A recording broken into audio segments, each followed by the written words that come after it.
नमस्कार दोस्तों, career classes के इस ऑफिशियल चैनल पर आप सभी का स्वागत है। दोस्तों, आज हम सामान्य ज्ञान के महत्वपूर्ण प्रश्नों के बारे में जानेंगे। दोस्तों, जो सामान्य ज्ञान के क्वेश्चन हैं ये आपकी आने वाली जो भी परीक्षाएं हैं, सेंट्रल लेवल के जो एग्जाम है, सेंट्रल लेवल के अंतर्गत जो एसएससी लेवल हो गया, यूपीएससी लेवल हो गया या अदर कोई भी कॉम्पिटिटिव एग्जाम है सेंट्रल लेवल का, उन सभी के अंदर सामान्य ज्ञान के क्वेश्चन पूछे जाते हैं। और दोस्तों, जो हम सामान्य ज्ञान के क्वेश्चन कर रहे हैं ये जो पीछे परीक्षाओं में पूछे गए हैं या आगे वाली आने जो परीक्षाएं हैं आगे वाली आने वाली उन सभी के अंदर जो पूछे जाएंगे, जो मोस्ट क्वेश्चन है वो क्वेश्चन आज हम करने वाले हैं। तो ध्यान से वीडियो को देखना है, लास्ट तक वीडियो में बने रहना है। अगर आपको ये वीडियो अच्छी लगे तो वीडियो को लाइक करना है, कमेंट करना है और ज़्यादा से ज़्यादा इस वीडियो को अपने दोस्तों में शेयर करना है। तो दोस्तों, आज के सामान्य ज्ञान के प्रश्नों की शुरुआत करते हैं आज के मोटिवेशनल कोड के साथ। तो आज का मोटिवेशनल कोड है, दुनिया का हर शौक पाला नहीं जाता, कांच के खिलौनों को उछाला नहीं जाता। दुनिया के हर शौक को पाला नहीं जाता, कांच के खिलौनों को उछाला नहीं जाता। मेहनत करने से मुश्किलें हो जाती है आसान, क्योंकि हर काम तकदीर पर टाला नहीं जाता।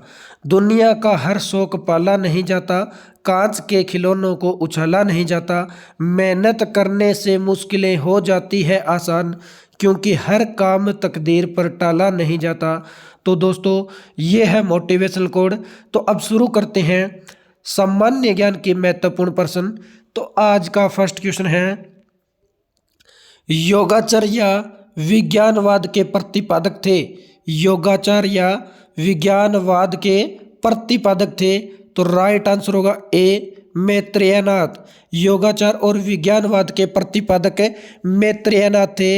यानी जो योगाचार्य विज्ञानवाद जो संप्रदाय है, ये एक जो है संप्रदाय है और इस संप्रदाय की स्थापना जो है मैत्रेयनाथ के द्वारा की गई थी। और कब की गई थी? तो 3री शताब्दी में। नेक्स्ट क्वेश्चन है, चाणक्य का अन्य नाम था। चाणक्य का अन्य नाम था। तो राइट आंसर होगा बी, विष्णुगुप्त, या इसे कौटिल्य के नाम से भी जाना जाता है। कौटिल्य या विष्णुगुप्त ये चाणक्य का नाम था। और बात करें विष्णुगुप्त यानी जो चाणक्य है, ये चंद्रगुप्त मौर्य जो थे इनके महामंत्री थे। चंद्रगुप्त मौर्य के महामंत्री थे। और पिता श्री चाणक्य के पिता का नाम था श्री चाणक्य और इन्हीं के नाम के कारण इनका नाम चाणक्य कहलाया। और विष्णुगुप्त यानी चाणक्य के द्वारा अर्थशास्त्र की रचना की गई थी। नेक्स्ट क्वेश्चन है, वह शासक कौन था जिसने राज सिंहासन पर बैठने के लिए अपने बड़े भाई सुसीम की हत्या की? वह जो है शासक कौन सा था जिसने सिंहासन यानी राजा के सिंहासन पर बैठने के लिए अपने बड़े भाई सुसीम की हत्या की थी? तो राइट आंसर होगा ए, सम्राट अशोक। यानी जो अशोक है ये सिंहासन पर बैठने के लिए अपने भाई जो थे बड़े भाई सुसीम और सुसीम की हत्या कर दी थी। नेक्स्ट क्वेश्चन है, निम्न में सम्राट अशोक की वह पत्नी कौन थी जिसने उसको प्रभावित किया? निम्न में से सम्राट अशोक की वह पत्नी कौन सी थी? यानी इसने पूछा है कि वह पत्नी कौन सी थी जिसने सबसे ज्यादा है जो अशोक को प्रभावित किया था। तो राइट आंसर होगा इसका सी, कारुवाकी। कारुवाकी है ये द्वितीय पत्नी थी, भी अशोक की द्वितीय पत्नी थी और इसने अशोक को सबसे ज्यादा प्रभावित किया था। और कारुवाकी है ये एक मछुआरन थी, यानी मछली पकड़ने वाली मछुआरन थी और ये जो है अशोक की द्वितीय पत्नी थी। नेक्स्ट क्वेश्चन है, महान धार्मिक घटना महामस्तकाभिषेक निम्न में से किससे संबंधित है और किसके लिए की जाती है? जो महान धार्मिक घटना है महामस्तकाभिषेक, ये किससे संबंधित है और किसके लिए की जाती है? तो राइट आंसर होगा बी, बाहुबली से संबंधित है और बाहुबली के लिए ये की जाती है। नेक्स्ट है,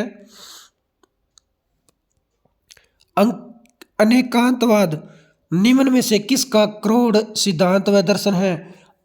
अनेकांतवाद है ये किसका क्रोध और सिद्धांत एवं दर्शन है? तो अनेकांतवाद अनेकांतवाद है ये जैन मत, अनेकांतवाद है जैन मत का क्रोध सिद्धांत एवं दर्शन है। और बात करें यानी जैन धर्म का प्रमुख सिद्धांत एवं दर्शन है, अनेकांतवाद है ये प्रमुख सिद्धांत एवं दर्शन है। नेक्स्ट है चाणक्य किसका प्रधानमंत्री था? चाणक्य किसका प्रधानमंत्री था? तो राइट आंसर होगा ए चंद्रगुप्त मौर्य का प्रधानमंत्री या महामंत्री था। नेक्स्ट है कलिंग विजय के उपरांत अशोक महान ने निम्न में से किस धर्म को अंगीकार कर लिया था? कलिंग विजय के उपरांत अशोक महान ने निम्न में से किस धर्म को अंगीकार कर लिया या स्वीकार कर लिया था? तो इसका राइट आंसर होगा डी बौद्ध धर्म।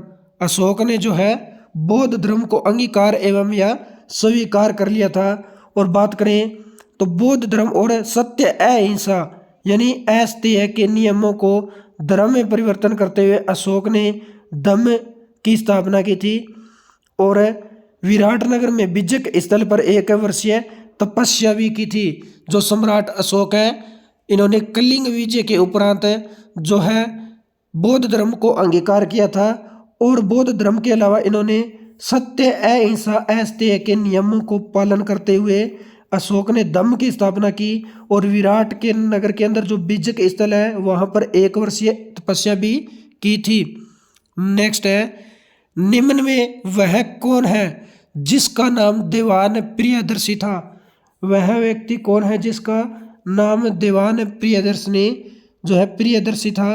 तो इसका राइट आंसर होगा बी मौर्य सम्राट अशोक। मौर्य सम्राट अशोक का दीवान प्रियदर्शी जो है नाम था। नेक्स्ट है चंद्रगुप्त के शासन विस्तार में किसने मुख्य रूप से मदद की थी? चंद्रगुप्त के शासन विस्तार में किसने मुख्य रूप से मदद की थी? तो राइट आंसर होगा सी चाणक्य। चाणक्य जो इनके महामंत्री थे चंद्रगुप्त मौर्य के, और इन्होंने चंद्रगुप्त मौर्य के शासन विस्तार के अंदर मुख्य रूप से मदद की थी। नेक्स्ट है सांची किस कला व मूर्ति कला का निरूपण करता है? सांची किस कला का व मूर्ति कला का निरूपण करता है? तो राइट आंसर होगा इसका डी बौद्ध। सांची जो है बौद्ध मूर्ति कला या जो चित्रकला है इसका निरूपण करता है। और सांची की बात करें दोस्तों तो सांची मैंने कल भी आपको बताया था। और ये कहाँ पे है? मध्य प्रदेश के अंदर है।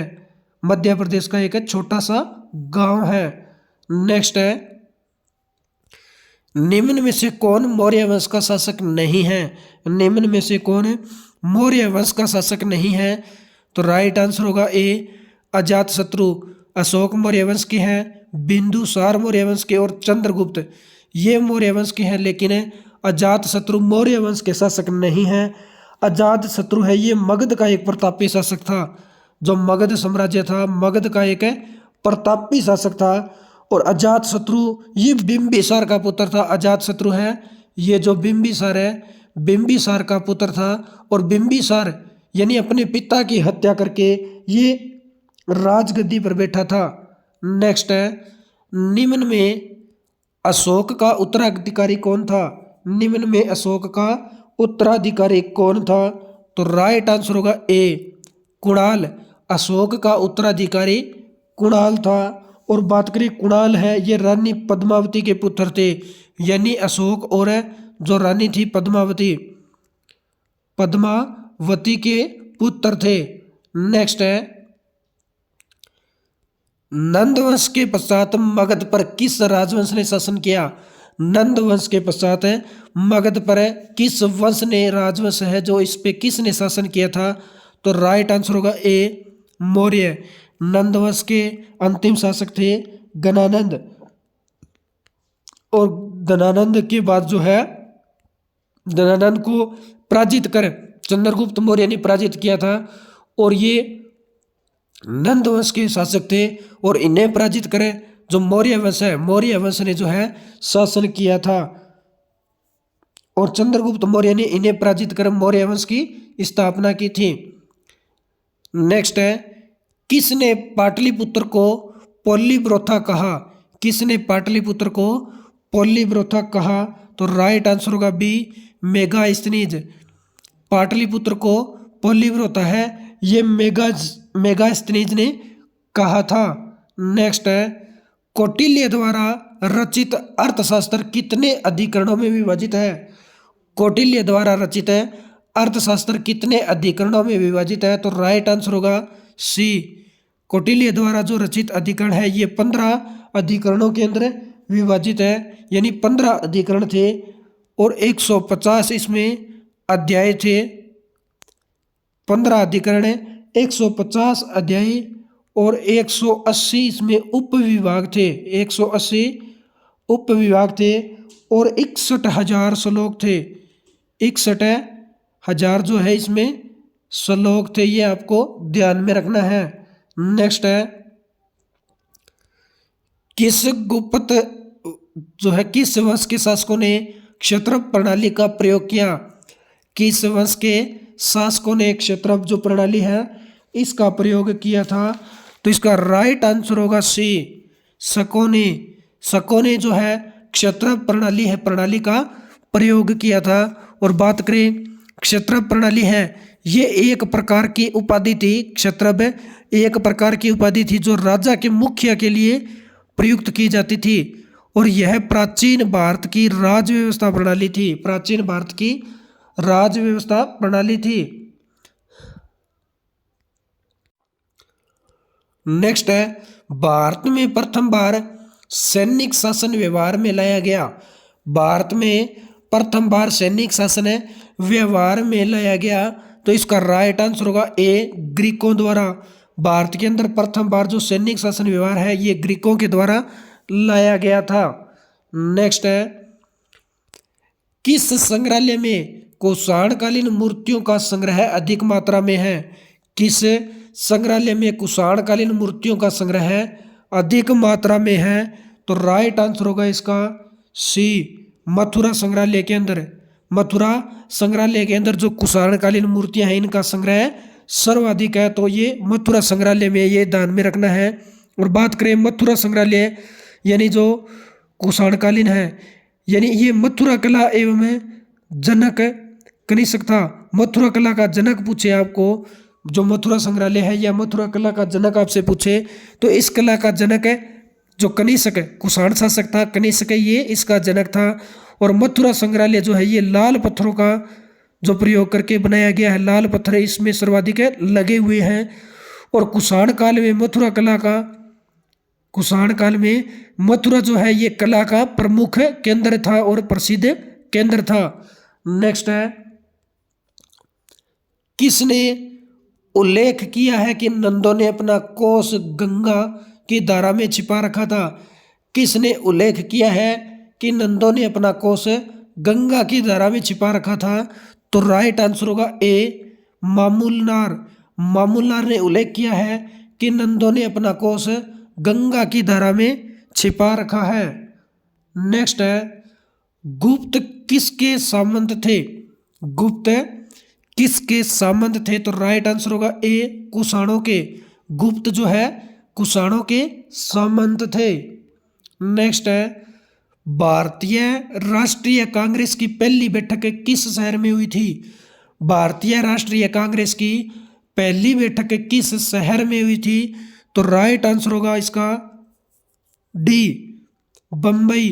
भारतीय राष्ट्रीय कांग्रेस की पहली बैठक बम्बई शहर के अंदर हुई थी। और कब हुई थी? तो ये 28 दिसंबर 1885 के अंदर, 28 दिसंबर 1885 के अंदर भारतीय राष्ट्रीय कांग्रेस की पहली बैठक बम्बई शहर के अंदर हुई थी।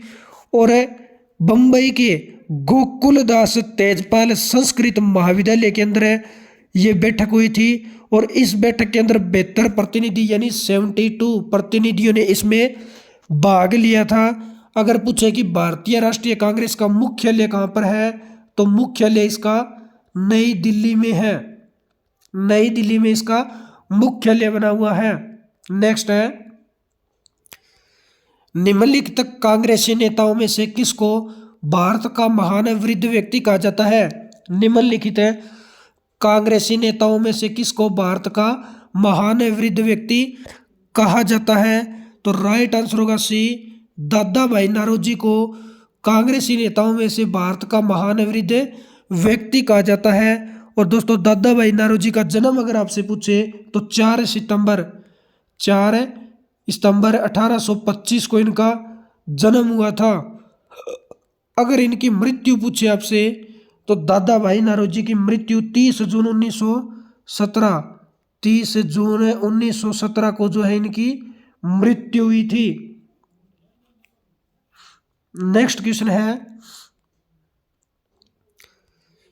किस गवर्नर जनरल के कार्यकाल के दौरान भारतीय राष्ट्रीय कांग्रेस बनी थी?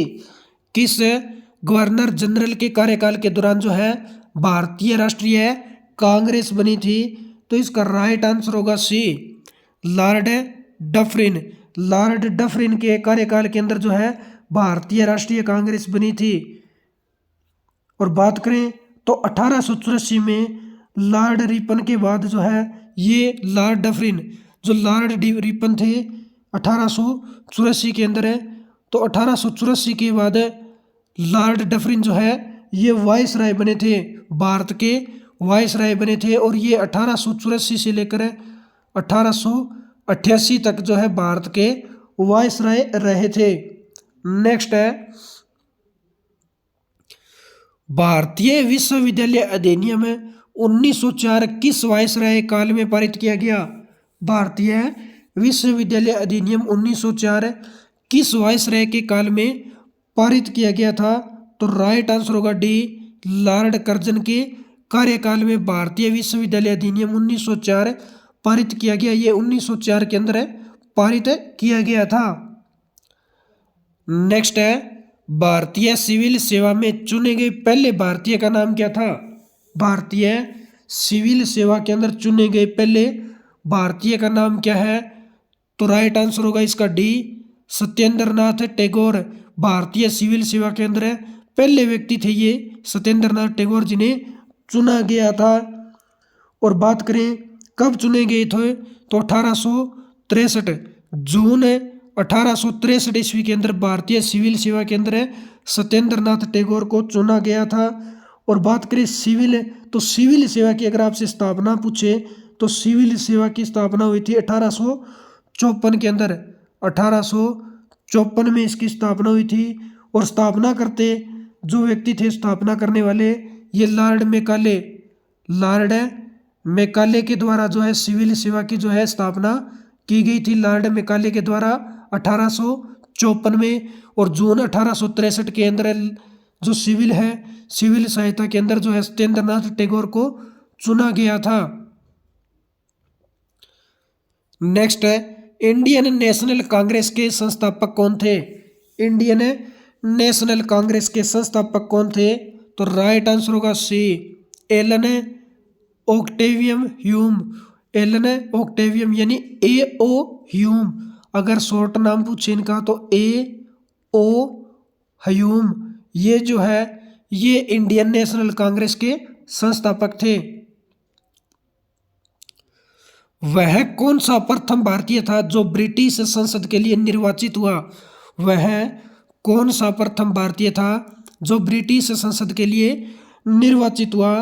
तो राइट आंसर होगा सी, दादा भाई नौरोजी। दादा भाई नौरोजी प्रथम भारतीय थे जो ब्रिटिश संसद के लिए जो है निर्वाचित हुए थे।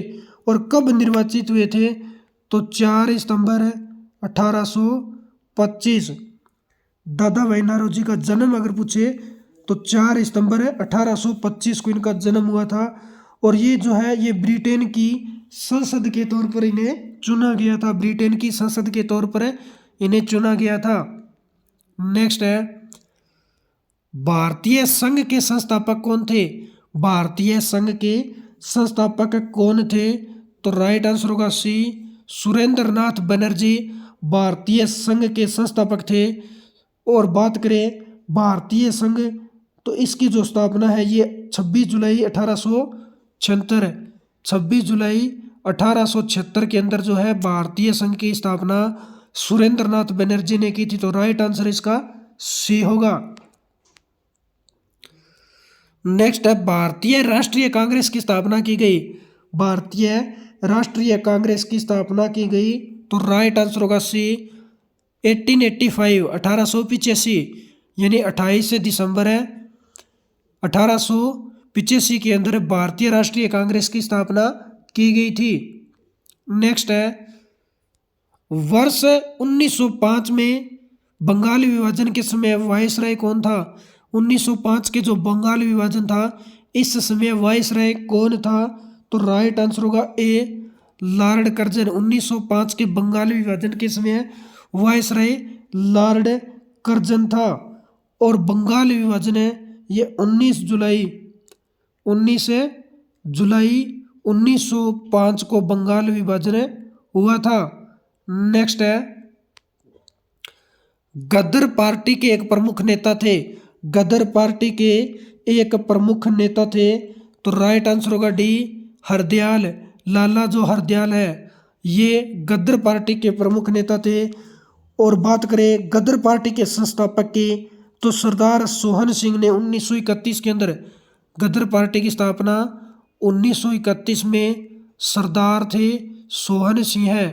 सोहन सिंह ने इनकी स्थापना जो है गदर पार्टी की स्थापना 1931 में की थी।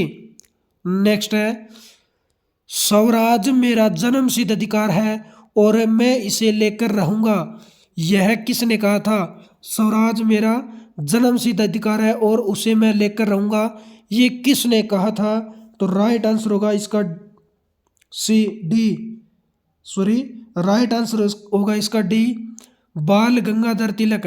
बाल गंगाधर तिलक ने कहा था कि स्वराज मेरा जन्मसिद्ध अधिकार है, इसे मैं लेकर रहूंगा। और बात करें तो बाल गंगाधर तिलक ये भारत के प्रमुख नेता भी थे, समाज सुधारक एवं स्वतंत्रता सेनानी थे। और बाल गंगाधर तिलक को भारतीय अशांति का पिता भी कहा जाता है। भारतीय अशांति का पिता कहा जाता है। नेक्स्ट है मार्ले मिंटो रिफॉर्म को किस वर्ष में प्रस्तुत किया गया। मार्ले मिंटो रिफॉर्म को किस वर्ष में प्रस्तुत किया गया था। तो राइट आंसर होगा इसका ए 1909 के अंदर है मार्ले मिंटो रिफॉर्म्स जो है प्रस्तुत किया गया था। नेक्स्ट है भारत में गर्म दलीय आंदोलन का पिता किसे कहा जाता है। भारत में गर्म दलीय आंदोलन का पिता किसे कहा जाता है। तो राइट आंसर होगा सी बाल गंगाधर तिलक को। बाल गंगाधर तिलक जो है इन्हें भारत के अंदर गर्म दलीय आंदोलन का पिता कहा जाता है। तो दोस्तों आज हमने भारतीय सामान्य ज्ञान के महत्वपूर्ण क्वेश्चनों के बारे में डिस्कस किया। दोस्तों अगर आपको ये वीडियो अच्छी लगी तो वीडियो को लाइक करना, कमेंट करना और ज़्यादा से ज़्यादा इस वीडियो को अपने दोस्तों में शेयर करना। अगर आप इस चैनल पर नए हो तो करियर क्लासेज ऑफिशियल चैनल को सब्सक्राइब करना और बेल आइकन को प्रेस कर लेना ताकि नोटिफिकेशन आपको समय समय पर मिलता रहे। तो मिलते हैं नेक्स्ट वीडियो में, तब तक धन्यवाद दोस्तों। जय हिंद, जय भारत।